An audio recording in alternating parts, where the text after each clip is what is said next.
السلام عليكم ورحمة الله وبركاته. أكم جرتان خوجمتوتا هوردوفتوتا channel FM Technology.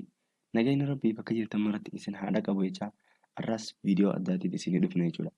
Viidiyoon har'aa kana keessatti wanni isin garsiisu yaanu jechuudha waa'ee vidIQ jedhaniin. vidIQ hedduun keessanillee kan beektan natti fakkaatu jechuudha warri yuutuubaroonni haareen jechuudha. vidIQ jechuun sooftiweera yookiin Chrome extensionidha. Gama biraatiin akkasuma moobaayilii warra fayyadamtanii jechuudha appilikeeshina vidIQ fayyadamuudhaan chaanala keessan akka ajaa'ibaatti kan ittiin guddifatanii jechuudha kabajamtoota hordoftoota keenya. Kanaaf viidiyoon kun baay'ee isin barbaachisa waan ta'eef nu biraan fagaatinaa viidiyoo kanarraa fayyadaman afeerraa keenya. Egaa kabajamtoota hordoftoota keenya osoo viidiyoo teenyatti seenuun dura chaanala kanaaf haaree taanaan jechuudha maatii chaanala kanaa ta'uudhaan viidiyoolee kanaa tan waa'ee yuutuubii isin barbaachistu yeroo yeroodhaan argachuudhaaf chaanala kana subscribe godhuun maatii chaanala kanaa taa'aa isin jenna. Akkasuma viidiyoo tanaaf laayikii kennuudhaan viidiyoon kun obboleeyyiin keessan hedduu bira akka ga'uuf akka irraa fayyadamaniif gahee keessan taphadhaa isin jenna waliin gara viidiyoo teenyaa. Egaa kabajamtoota hordoftoota keenya vidIQ'n xiqqoo booda irratti akkaataa isa itti argannu haa isin garsiisu. Ammaaf ammoo itti fayyadama isaa yookiin maaliif akka inni nu barbaachisu ittiin garsiisaa jechuudha kabajamtoota hordoftoota keenya. Kana isin garsiisuudhaaf gaa erga akkanatti yuutuubii seentanii jechuudha kabajamtoota hordoftoota keenya asumaan piroofaayila keenya kilik goona. Achi booda yuutuub istuudiyoo kajoo kana kilik goona.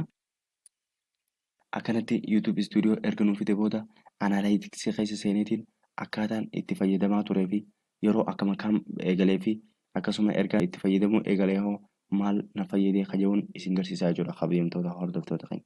Kanaaf yuutuub analaayiitiksii keessa seentanii jechuudha. Erga akkanatti nuuf fide jechuudha kabajamtoota hordoftoota keenya.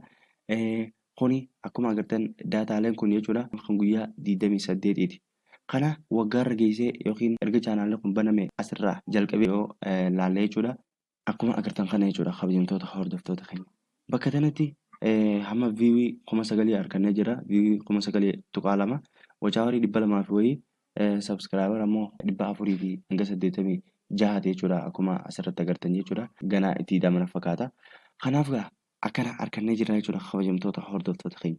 Kana ammoo faayidaan vidIQ jechuudha asirraa akkuma agartan erga banamee chaanaalli kun jechuudha dila kana waa takka dalaguutti hin jiru jechuudha. Akkuma agartan naannoo kanatti xiqqoo lallaalamuu eegalee achi booda dhiifamee jechuudha laatana hunda jechuudha. Achi booda ammas asirraa kaasee jechuudha kabajamtoota hordoftoota keenya. Asirraa kaasee achi booda hanga guyyatti 270 guyyatti 800 hanga daawwatan takka jechuudha. Achi booda ilaa ammallee ittuma fufuu jira jechuudha kabajamtoota hordoftoota keenya. Asirratti wanni ani isin garsiisuu deemu jechuudha. Akkuma agartan Ogostii tanarraa kaasee jechuudha. Akkuma agartan Ogostiin guyyaa 30 takka jechuudha naannoo kanatti. Naannoo kanatti 30 takka waan taateef ani immoo kan isii tana instaal godhee jechuun yookiin eksteeshinasii fayyadamuu eegalee jechuudha. Ogostii walakkaa siitii jechuudha. Erga walakkaa siitii eegallee booda jechuudha. Xiqqoo yeroo barbaada waan ta'eef hanga baatii takkaa maal obsineefi jechuudha. Akkuma agartan Oktoobar irraa eegalee jechuudha. Oofuu eegalee jechuudha viidiyoo teenya bakka adda addaatti nu raabsuudhaan jechuudha. Eegas booda akkuma agartan lakkuma lakkaan ol ka'aa deemte jechuudha viidiyoon teenya kabajamtoota hordoftoota keenya. Lakkuma lakkaan viiyuun isaa ol ka'aa deemee akkuma agartan kana jechuudha kabajamtoota hordoftoota keenya. Kanarra dabalatee jechuudha seetingiilee adda addaa taniin viidiyoo dabre keessatti isin garsiise fa'aa jechuudha. Akkasuma waa'ee yuutuub istuudiyoo keessatti seetingiileen isin garsiise jechuudha.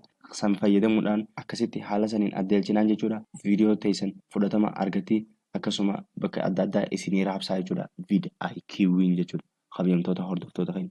Warreen viidiyooleen amma ani asitti isinii eere kana hin daawwatin jechuudha linkii isaa diskiripshiniidhaan isaan kana kilik gootanii waa'ee yuutuub istuudiyoo takka takkatti barachuu dandeessanii akkasuma akkamitti viidiyoo keenya haala salphaadhaan viiwii hedduu argannu akkamitti godhuu dandeenyaa kaja'u laallachuu dandeessanii jechuudha kabajamtoota hordoftoota keenya.